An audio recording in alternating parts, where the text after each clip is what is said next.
দাঁড়াবে, একটা সময় কিন্তু তুমি জিতবে। তাই জীবনে কখনো হাল ছেড়ো না।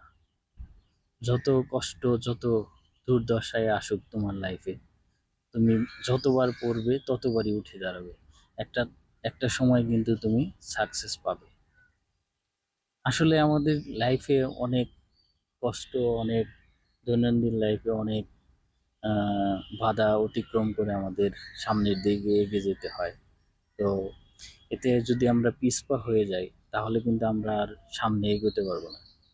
তাই পেছনের পেছনের জিনিসগুলো থেকে আমাদের শিক্ষা নিতে হবে। তার মানে সেটা দূরেই বসে থাকলে হবে না।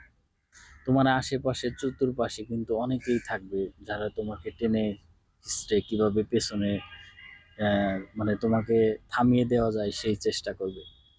কিন্তু তুমি যদি দৌড়ে জিততে না পারো, বাট তুমি দৌড়াতে থাকো, একটা সময় না একটা সময় তুমি জিতবে। কিন্তু তুমি যদি দৌড়ই থামিয়ে দাও তাহলে তুমি কিভাবে জিতবে?